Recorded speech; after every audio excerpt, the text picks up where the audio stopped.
ini menceritakan seorang raja agung bernama Prabu Siliwangi, pemimpin kerajaan Pajajaran yang masyhur karena kebijaksanaan, ketegasan, dan cintanya pada rakyat serta alam semesta. Dikenal bukan hanya sebagai penguasa duniawi, Prabu Siliwangi juga seorang pencari sejati yang menapaki jalan spiritual penuh ujian dan kesunyian. Di sampingnya selalu hadir sosok macan putih. Bukan sekadar hewan, tetapi simbol kekuatan batin, penjaga alam, dan pancaran energi suci yang membimbing Sang Prabu dalam setiap keputusan besar. Mari lanjut ke cerita lengkapnya. Di tanah Parahyangan yang subur dan dijaga oleh kabut pagi dari puncak gunung, lahirlah seorang bayi lelaki yang kelak mengguncang sejarah Sunda. Ia bukan bayi biasa, sebab ketika ia menangis, langit pun ikut bersenandung. Namanya adalah Raden Pamanah Rasa, yang kelak dikenal sebagai Prabu Siliwangi, keturunan dari garis darah Raja Pajajaran yang agung dan sakti mandraguna. Sejak kecil ia telah menunjukkan keistimewaan dalam gerak, bicara, dan tatapan matanya yang menembus jauh ke dalam jiwa.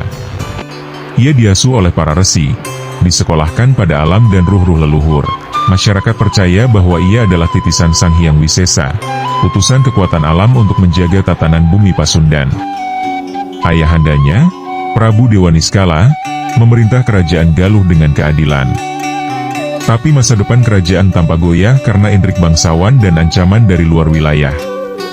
Di tengah kekacauan itu, Pamanah Rasa tumbuh menjadi pemuda bijaksana yang tidak hanya menguasai ilmu kanuragan, tapi juga ilmu tata negara, filsafat kehidupan, dan rahasia alam. Ia berjalan dari desa ke desa, menyerap kebijaksanaan rakyat jelata, menyatu dengan pepohonan, dan bermeditasi di gua-gua purba. Ketika usianya mencapai 20 tahun, pertanda dari langit turun dalam bentuk sinar keemasan yang menerangi seluruh kawasan Galuh selama 7 hari 7 malam. Para resi dan dukun kerajaan menyatakan bahwa itu adalah isyarat turunnya wahyu kerajaan.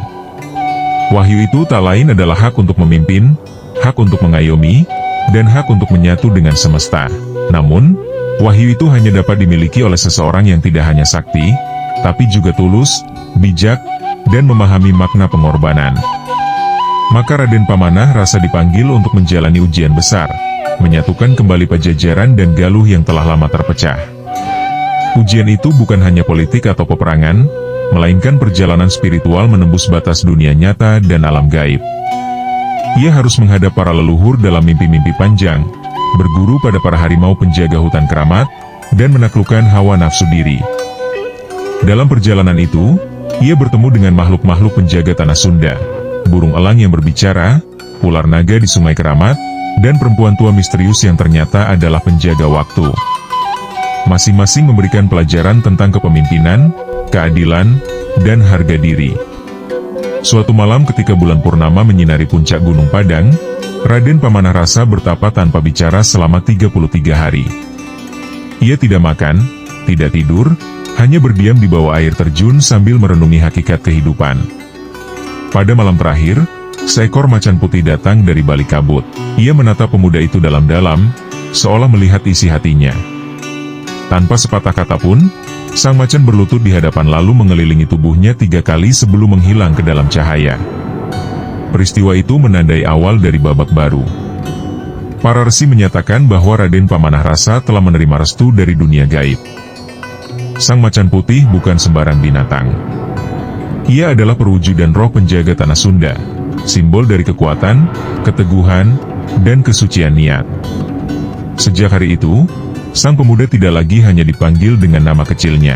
Ia telah berubah menjadi Prabu Siliwangi, raja besar yang namanya akan menggetarkan jagat tanah Pasundan. Rakyat dari berbagai penjuru pun berdatangan memadati alun-alun, mengangkat tangan dan suara untuk menyambut raja baru mereka.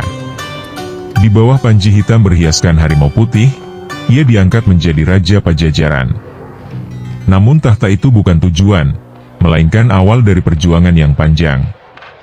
Ia bersumpah untuk menghapus penderitaan rakyat, menyatukan kerajaan-kerajaan kecil, dan membawa tatanan baru berdasarkan kearifan lokal, spiritualitas tinggi, dan kekuatan moral. Prabu Siliwangi memulai pemerintahannya dengan langkah-langkah bijak. Ia tidak langsung memerintah dari istana, melainkan tinggal di tengah-tengah rakyatnya, menyamar sebagai petani, nelayan, bahkan penggembala. Dari sana ia memahami langsung kebutuhan dan harapan mereka. Ia menanam padi bersama petani, membantu mendirikan rumah, menyembuhkan orang sakit dengan ramuan yang ia pelajari dari para tabib hutan. Semua itu membuatnya dicintai, bukan karena tahta atau garis darah, tapi karena kepedulian yang nyata. Namun di balik semua itu, ia tahu bahwa tantangan besar sedang menanti. Musuh-musuh lama dari timur dan utara tengah bersiap mengganggu kedamaian yang baru tumbuh. Maka Prabu Siliwangi mulai membentuk pasukan yang tidak hanya kuat dalam senjata, tapi juga mumpuni dalam spiritualitas. Mereka disebut pasukan Macan Putih, dipimpin oleh para pendekar pilihan yang telah menaklukkan raga dan nafsu. Setiap langkah pasukan ini diiringi doa, setiap ayunan pedang mereka bagaikan kilatan petir dari langit yang marah.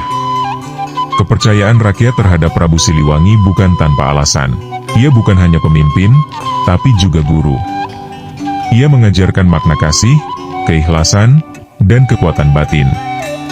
Ia mengingatkan bahwa kekuasaan tidak selamanya, bahwa raja pun harus tunduk pada hukum alam dan kehendak langit. Maka berdirilah Pajajaran, bukan sebagai kerajaan penakluk, tetapi sebagai pusat kebijaksanaan. Dan semua itu berawal dari seorang pemuda yang bersatu dengan seekor macan putih di malam purnama. Pemerintahan Prabu Siliwangi tidak dimulai dari kemegahan istana atau pesta kemenangan, melainkan dari langkah pertama menuju penyatuan hati dan tanah. Ia memahami bahwa wilayah Sunda tidak hanya terdiri dari batas geografis yang terpisah oleh sungai dan pegunungan, tetapi juga oleh ego para raja kecil yang merasa berhak atas kekuasaan masing-masing. Maka Prabu Siliwangi memutuskan untuk tidak menaklukkan dengan senjata, melainkan menyentuh dengan jiwa. Ia mengirim utusan-utusan ke berbagai kerajaan, membawa pesan damai dan keadilan. Surat-suratnya ditulis dengan tinta yang dicampur bunga melati dan diakhiri dengan cap berbentuk tapak kaki macan putih, sebagai lambang bahwa ia datang bukan untuk menguasai, tetapi untuk menjaga. Banyak penguasa kecil yang awalnya curiga terhadap ajakan itu, mengira ini hanyalah strategi halus untuk merebut tahta mereka. Namun seiring waktu, mereka melihat sendiri bagaimana Prabu Siliwangi memperlakukan rakyat dan bawahan. Tidak ada pemaksaan, tidak ada penghinaan. Justru ia sering memuji keunikan budaya tiap daerah. Mempersatukan bukan dengan menghapus perbedaan, tapi merangkai keberagaman menjadi kekuatan. Ia mengundang para raja untuk duduk bersama di Belkambang, tempat suci di tepi Danau Keramat. Di sana, di bawah sinar matahari pagi dan suara gemericik air, mereka bersumpah untuk meninggalkan permusuhan dan menyatu sebagai satu tubuh bernama Tatar Sunda. Namun, tidak semua penguasa setuju. Ada yang merasa tersingkirkan, merasa martabatnya diinjak karena harus tunduk kepada satu nama. Dari antara mereka muncullah pemberontak, seperti Raja Saunggaling dari timur, yang membentuk aliansi baru dengan niat menggulingkan Pajajaran. Mereka menyerang desa-desa perbatasan, membakar lumbung, dan menculik anak-anak. Prabu Siliwangi tidak langsung mengirim pasukan. Ia terlebih dahulu mengutus duta damai dan pertapa suci untuk menyampaikan niatnya yang tulus. Namun ketika perdamaian ditolak, barulah ia memimpin sendiri pasukan Macan Putih untuk menumpas ketidakadilan itu. Perang melawan Saunggaling bukan hanya benturan fisik, tapi juga pertarungan batin. Di tengah kabut pertempuran, Prabu Siliwangi berdiri dengan keris naga runting di tangan, memancarkan aura tenang di tengah amarah. Ia tidak memerintahkan pembunuhan, tetapi memerintahkan pertobatan. Ketika pasukan lawan dikalahkan, para prajurit tidak dibunuh, melainkan dirawat. Bahkan Raja Saunggaling sendiri tidak dihukum mati, tapi diasingkan ke sebuah gua untuk bertapa hingga sadar akan kesalahannya. Keputusan itu membuat banyak orang terkejut. Tapi itulah kekuatan sejati Prabu Siliwangi, kemenangan tanpa kebencian. Setelah perang itu, nama Prabu Siliwangi menjelma menjadi legenda hidup. Di setiap sudut kampung, anak-anak menyebut namanya dengan penuh hormat. Para leluhur dalam mimpi mulai memunculkan sosok Macan Putih sebagai pertanda zaman keemasan yang tengah tumbuh. Dan benar saja, setelah perang usai, perekonomian rakyat membaik, perdagangan antar wilayah berkembang, dan seni budaya mengalami puncak kejayaan. Tari-tarian sakral, tembang-tembang pujian, serta ukiran kayu dengan motif harimau menghiasi seluruh istana dan rumah penduduk. Namun di balik keberhasilan itu, Prabu Siliwangi tidak pernah lupa untuk terus bertapa.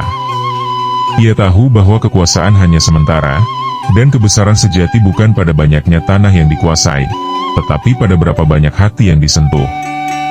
Ia rutin mengunjungi gunung-gunung keramat untuk meminta petunjuk kepada para leluhur, berbicara dengan roh-roh penjaga bumi, dan memohon agar rakyatnya selalu dijauhkan dari mara bahaya.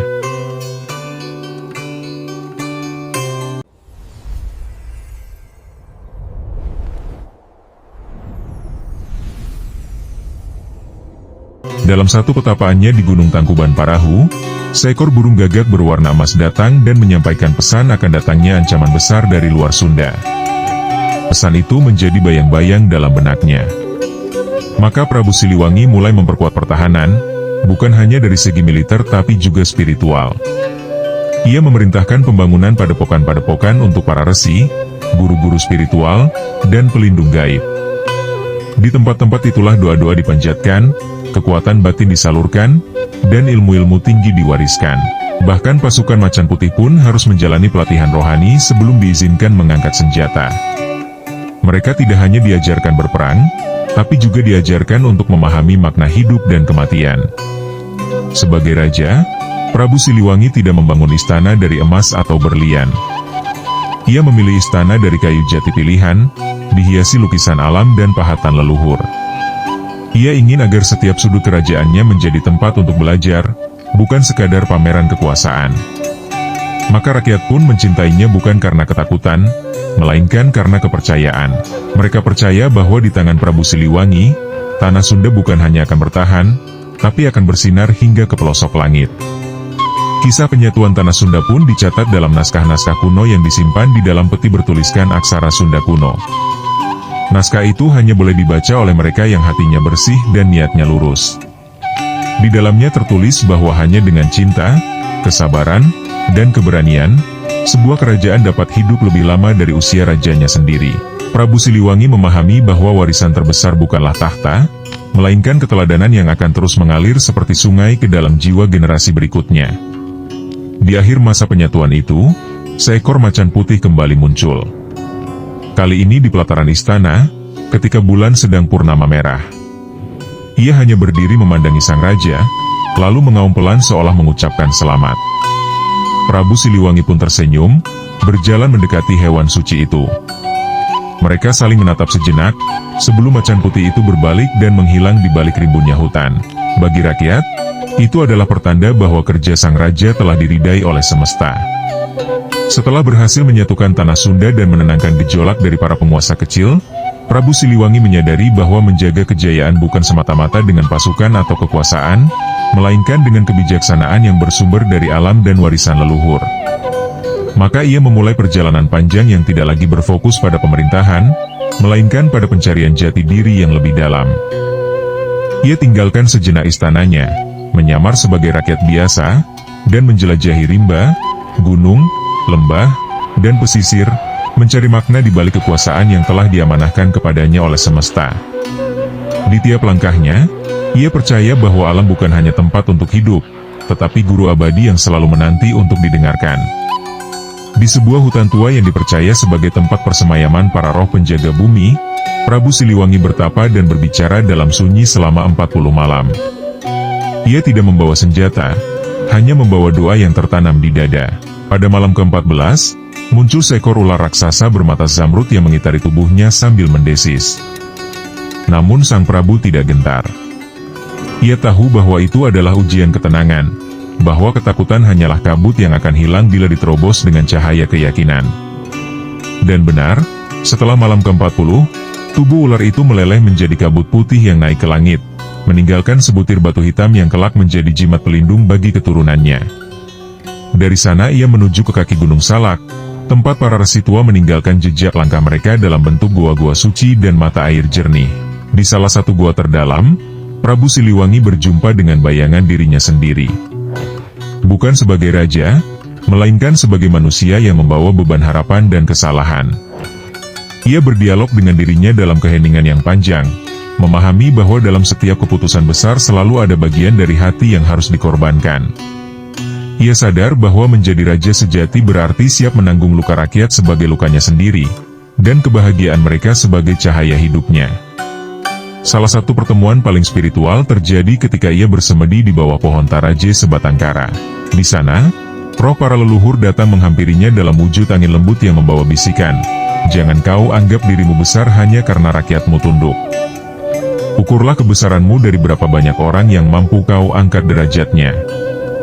Kalimat itu menghantam sanubari Prabu Siliwangi, membuatnya meneteskan air mata untuk pertama kalinya sejak menjadi raja. Ia tahu bahwa tugasnya belum selesai.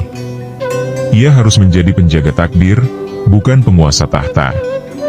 Setelah perjalanan spiritualnya, ia kembali ke Pajajaran dengan wajah yang lebih teduh dan sorot mata yang jauh lebih dalam. Para penasihat istana bahkan berkata, Paduka tidak lagi berbicara dengan suara manusia biasa. Kata-kata Paduka kini bagaikan gema gunung yang membawa makna jauh ke dalam hati. Maka dimulailah masa pemerintahan yang tidak hanya adil, tapi juga penuh welas asih. Ia membentuk Dewan Resi yang tugasnya bukan menilai hukum duniawi, melainkan menimbang keseimbangan antara perbuatan manusia dan kehendak alam. Mereka bertugas menafsirkan tanda-tanda langit, perubahan arah angin, hingga mimpi para petani. Dalam salah satu sidang kerajaan, Prabu Siliwangi mengejutkan semua orang dengan keputusan yang tidak biasa. Ia membebaskan tanah milik rakyat dari pajak selama 3 musim panen. Ketika para penasihat mempertanyakan kebijakan itu, sang raja menjawab, "Bila perut rakyat kenyang dan hatinya tenang, maka kerajaan akan kuat tanpa perlu pedang." Dan benar, masa panen setelahnya melimpah ruah. Bahkan desa-desa yang dahulu gersang kini berubah menjadi ladang emas hijau. Rakyat dari negeri tetangga pun datang untuk belajar, bertanya bagaimana cara raja memerintah dengan tangan yang tidak menggenggam, melainkan mengusap. Macan putih yang menjadi penjaga gaib Prabu Siliwangi pun semakin sering menampakkan diri. Ia muncul setiap malam Jumat Kliwon, berdiri diam di gerbang istana dengan tatapan seolah hendak menyampaikan sesuatu yang tidak bisa ditulis. Kadang-kadang suara aumannya terdengar dari kejauhan ketika Prabu Siliwangi sedang bermeditasi, seolah menjawab pertanyaan yang diajukan dalam hati. Rakyat percaya bahwa macan putih bukan hanya penjaga raga, tapi juga penjaga batin sang raja. Ia adalah lambang dari keberanian yang tenang, kekuatan yang tidak pernah memamerkan. Ilmu yang diperoleh dari perjalanan spiritual Prabu Siliwangi tidak ia simpan sendiri. Ia membangun tempat-tempat belajar di seluruh Pajajaran, dari padepokan di atas gunung hingga ruang baca di tepi sawah. Di sana anak-anak diajarkan membaca bintang, memahami tumbuhan, dan berbicara dengan air. Ia ingin menciptakan generasi yang tahu bahwa dunia tidak akan selamat hanya dengan logika dan senjata, melainkan dengan kebijaksanaan yang menyatu dengan alam. Ia percaya bahwa pendidikan adalah warisan yang tidak akan pernah hancur, bahkan bila istana suatu hari runtuh. Namun, dalam segala ketenangan itu selalu ada bayang-bayang yang mengintai. Dari balik batas barat dan utara, suara gaib mulai terdengar oleh para pertapa. Suara kuda berjalan tanpa kaki, suara tawa yang menggema dari langit mendung.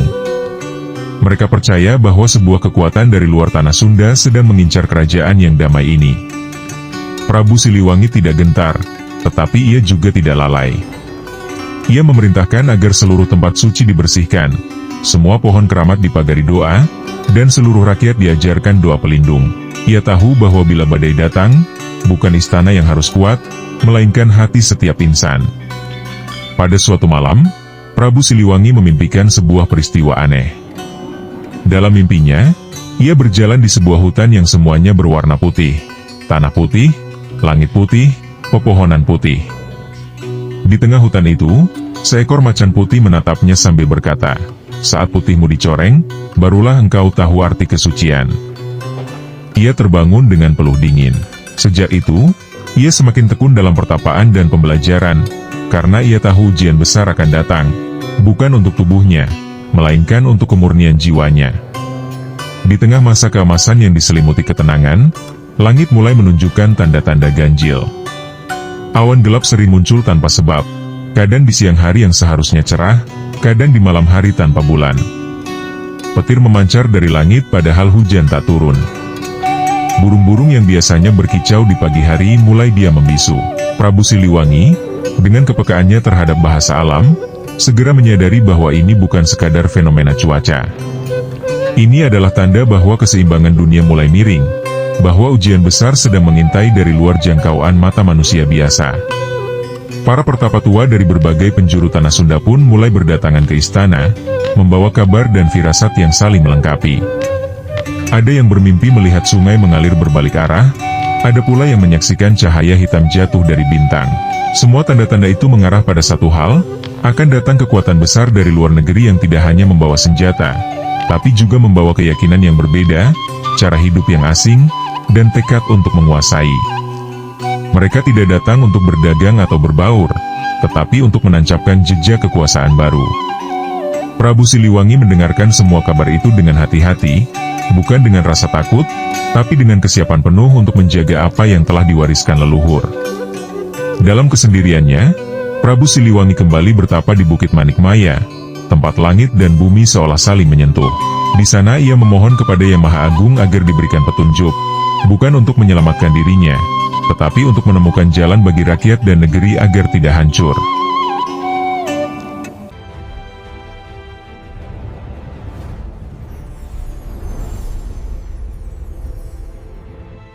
Selama 7 hari 7 malam, ia tidak makan dan tidak tidur. Hanya duduk bersila di atas batu putih yang dipercaya sebagai tempat bertemunya ruh para leluhur. Pada malam ketujuh, saat kabut mulai menebal dan angin berhenti berhembus, seekor burung Raja Wali raksasa turun dari langit dan hinggap di depannya. Dengan mata menyala bagaikan bara, burung itu berkata, "Yang datang bukan hanya ujian kekuasaan, tapi ujian kepercayaan. Bila kau bertarung, tanah ini akan merah oleh darah. Bila kau menyerah, jiwamu akan tercerai dari tubuhmu." Pesan itu menghantam Prabu Siliwangi seperti palu petir. Ia sadar bahwa yang akan dihadapinya nanti bukanlah perang dalam bentuk biasa. Ini perang yang mengusik akar-akar jati diri bangsa, benturan antara nilai-nilai lama yang telah mengakar dan nilai-nilai baru yang datang seperti badai. Ia memanggil para resi, ahli nujum, dan penjaga ilmu tua. Ia meminta agar semua ilmu leluhur dikumpulkan dan dilestarikan dalam bentuk pusaka, kitab, serta petuah yang diwariskan secara lisan. Ia tahu bahwa bila perang tak terhindarkan, maka yang harus diselamatkan terlebih dahulu adalah warisan yang membentuk jiwa Sunda. Bukan harta, bukan tahta, tapi kebijaksanaan. Macan Putih, sang penjaga gaib, mulai menampakkan gelagat berbeda. Ia lebih sering berjalan mengelilingi batas istana, kadang meringkuk di depan kamar Prabu Siliwangi, seolah hendak melindungi dari sesuatu yang belum tampak. Dalam sebuah malam yang sepi, Prabu Siliwangi melihat Macan Putih berdiri di tengah lapangan kerajaan, menatap ke arah barat dengan sorot mata tajam penuh siaga. Sang raja mendekat dan bertanya dalam batin, "Apakah kau pun merasakan, wahai kawanku?"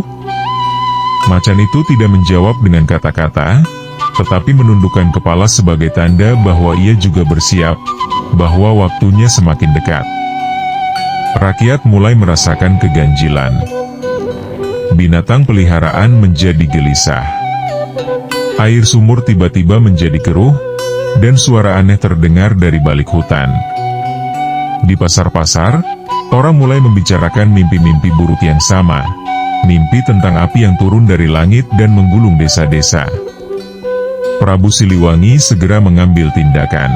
Ia memerintahkan pembangunan tempat perlindungan rahasia di balik gunung, menyuruh para panglima mempersiapkan pasukan tanpa memperlihatkan kesiapan itu pada dunia luar, dan menyampaikan pesan kepada seluruh rakyat agar memperkuat doa, menyatukan niat, dan menjaga tanah leluhur dengan sepenuh jiwa.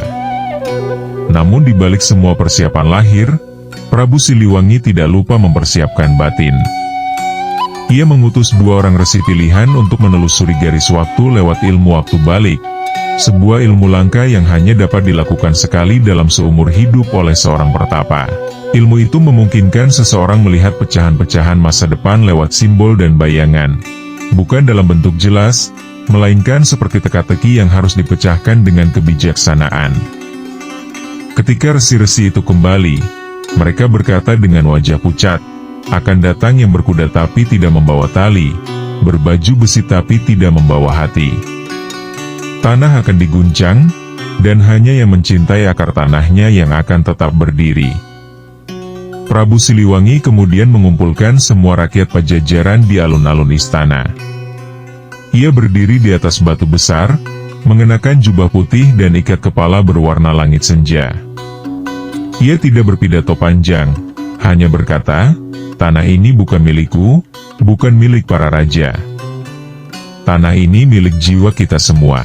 Bila suatu saat aku tidak lagi bersama kalian, ingatlah bahwa kekuatan bukan di tubuhku, tetapi di cinta kalian pada tanah ini." Suara itu menggema dan disambut tangis ribuan orang. Mereka tahu bahwa badai besar sedang menuju. Tapi mereka juga tahu bahwa selama cinta itu hidup, maka tanah Sunda tidak akan pernah sepenuhnya runtuh. Kisah Prabu Siliwangi dan Macan Putih. Dalam mimpinya, Sang Prabu berkata bahwa alam tengah menangis karena manusia mulai lupa kepada akarnya. Air sudah tidak dihormati, pohon sudah dianggap penghalang, dan tanah dijadikan komoditas semata. Ia meminta sang kakek untuk menyampaikan pesan kepada generasi muda bahwa bila mereka ingin hidup damai, mereka harus kembali merangkul nilai-nilai leluhur yang sederhana namun agung, menghormati kehidupan, menjaga keseimbangan, dan hidup tidak hanya untuk diri sendiri. Roh Prabu Siliwangi sering muncul dalam wujud berbeda kepada orang-orang terpilih. Kepada seorang pelukis jalanan di Tasikmalaya, ia muncul sebagai cahaya di balik mata seekor kucing putih. Kepada seorang penari ronggeng tua di Ciamis, ia hadir dalam irama gendang yang tiba-tiba berubah nadanya. Kepada seorang anak yatim di pelosok desa, ia datang sebagai bisikan yang menenangkan hati saat dunia terasa terlalu berat. Rohnya menjadi bagian dari denyut kehidupan. Bukan untuk menakuti, tetapi untuk mengingatkan manusia bahwa kehidupan ini adalah titipan, bukan milik mutlak. Banyak orang mencoba menghubungi Sang Prabu dengan upacara megah dan mantra yang rumit. Namun hasilnya nihil, karena Sang Prabu tidak bisa dipanggil oleh kekuatan duniawi, hanya oleh hati yang tulus dan jiwa yang bersih. Beberapa orang justru tanpa sadar menjumpainya saat sedang melakukan kebaikan tanpa pamrih, memberi makan kepada makhluk lapar, menyelamatkan binatang, atau merawat pepohonan tua yang hampir ditebang. Dalam momen-momen itulah Sang Prabu berbisik tanpa kata, memberikan restu tak terlihat yang menguatkan semangat mereka. Ada pula kisah tentang seorang petani di Lembah Subang yang tersesat dalam hutan dan diselamatkan oleh seekor macan putih yang memandunya hingga ke jalan keluar. Ketika ia bercerita kepada ketua desa, sang kakek hanya tersenyum dan berkata, "Kau telah dilihat oleh Sang Prabu. Bersyukurlah, karena itu bukan kehormatan yang datang dua kali." Sejak saat itu, sang petani hidup lebih sederhana dan menjadi penjaga hutan sukarela. Ia percaya hutan tempat ia tersesat adalah bagian dari ruang antara, dan macan putih itu adalah jembatan antara alam dan roh. Pasaran Agung tempat Sang Prabu kini bersemayam bukanlah akhir dari kisahnya, melainkan titik awal bagi siapapun yang ingin menelusuri jalan kebijaksanaan. Ia tidak akan kembali dalam bentuk manusia, tetapi akan terus hidup dalam nilai-nilai yang diwariskannya. Ketika seseorang berdiri melawan ketidakadilan, ketika seorang ibu mengajarkan anaknya untuk menghargai air, atau ketika seorang pemuda memutuskan untuk menanam pohon daripada membangun tembok, di sanalah roh Prabu Siliwangi bersemayam. Dan sampai hari ini, di malam-malam tertentu ketika kabut turun tanpa angin dan suara hutan menjadi hening tak wajar, ada yang berkata bahwa Prabu Siliwangi sedang berjalan di antara dua dunia. Ia tidak mencari musuh, tidak pula mengumpulkan bala tentara. Ia hanya menatap manusia dari kejauhan, menakar apakah mereka masih layak mewarisi dunia yang diwariskan oleh leluhur. Bila jawabannya iya, maka macan putih akan menampakkan bayangannya sekali lagi. Bila tidak, maka hutan akan kembali menutup mulutnya, dan keheningan akan menjadi tanda peringatan yang terakhir. Waktu mungkin telah mengikis peradaban dan menumbangkan kerajaan-kerajaan. Namun tidak ada yang mampu menghapus jejak yang ditinggalkan oleh Prabu Siliwangi dari sanubari rakyatnya. Di setiap jengkal tanah Parahyangan, dari puncak gunung yang berkabut hingga lembah yang sejuk, kisah Sang Prabu dan Macan Putih tetap bergema dalam bisikan angin dan dendang rakyat.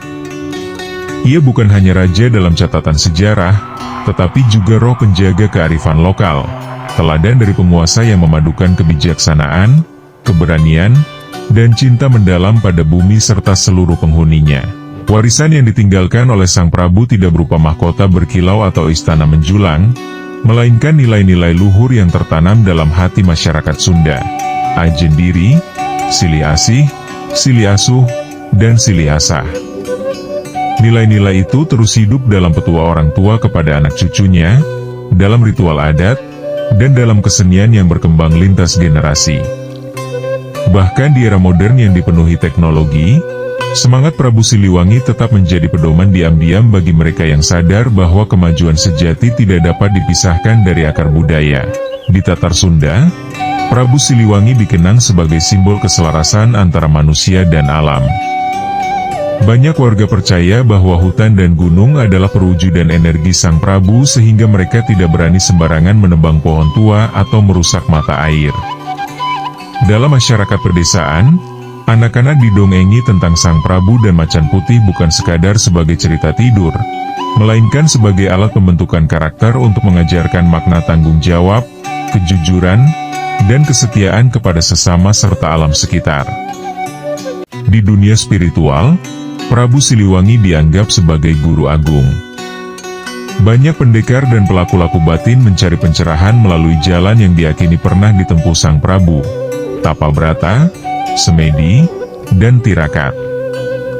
Mereka tidak menyembah sosoknya sebagai dewa, melainkan menghormatinya sebagai pelita yang menerangi jalan kegelapan. Dalam semedi yang khusyuk, banyak yang merasakan kehadiran Sang Prabu dalam bentuk ketenangan batin yang mendalam, atau dalam mimpi yang menyampaikan pesan tanpa kata. Macan Putih yang menyatu dengan Prabu Siliwangi juga menjadi lambang kekuatan spiritual yang mengayomi, bukan menakuti. Ia bukanlah binatang buas dalam pengertian duniawi, melainkan penjaga gerbang nilai-nilai luhur. Bahkan hingga kini, banyak tokoh adat dan spiritual menyebut bahwa Macan Putih akan menampakkan dirinya di saat-saat krisis, bukan untuk menyerang, tetapi untuk menunjukkan jalan yang benar kepada mereka yang hatinya masih bersih. Ia adalah bayangan dari keberanian yang penuh kasih. Kisah Prabu Siliwangi juga menyeberangi batas wilayah dan menyentuh hati mereka yang jauh dari tanah Sunda melalui berbagai bentuk seni, wayang, tarian, film, hingga sastra modern. Namanya terus disebut, digambarkan sebagai penguasa arif yang berani menolak perang demi perdamaian. Sosoknya yang kompleks, seorang raja, seorang ayah, seorang pencari kebenaran, menginspirasi generasi muda untuk tidak hanya menjadi pemimpin, tetapi juga pelindung dan pembelajar sepanjang hayat.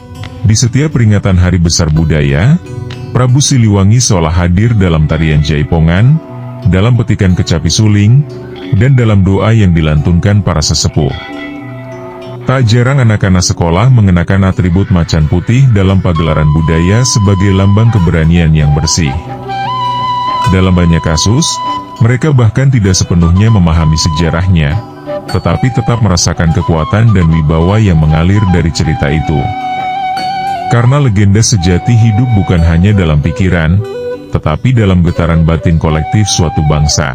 Banyak yang bertanya apakah suatu hari Prabu Siliwangi akan kembali, bukan sebagai roh atau legenda, tapi sebagai sosok yang nyata. Namun mereka yang bijak berkata bahwa Sang Prabu tidak perlu kembali, karena sejatinya ia tidak pernah pergi. Ia hidup dalam setiap tindakan bijak, dalam setiap keputusan adil, dan dalam setiap cinta yang kita berikan kepada bumi dan sesama. Ia adalah bagian dari jiwa kolektif Nusantara, suara nurani yang tidak dapat dibungkam oleh zaman. Maka siapapun yang hari ini memilih menanam pohon di halaman rumah, yang menjaga air di mata air desa, atau mengajarkan anak-anak tentang pentingnya menjaga alam, mereka sedang meneruskan jejak Prabu Siliwangi. Mereka adalah perpanjangan tangan dari sebuah jiwa agung yang memilih jalan terang ketika kegelapan menguasai dunia. Dan selama masih ada manusia yang hidup dalam semangat tersebut, Sang Prabu tidak akan pernah padam. Ia akan terus hidup dalam bentuk cahaya tak terlihat yang membimbing di balik tirai realitas. Demikianlah kisah Prabu Siliwangi dan Macan Putih, sebuah legenda yang tidak hanya menjadi bagian dari masa lalu, tetapi juga kompas moral untuk masa depan. Dari kekuasaan yang ditinggalkan demi kedamaian, dari keberanian yang lahir dari cinta, dan dari keteguhan hati yang berakar pada kearifan, kita belajar bahwa legenda bukan sekadar cerita lama.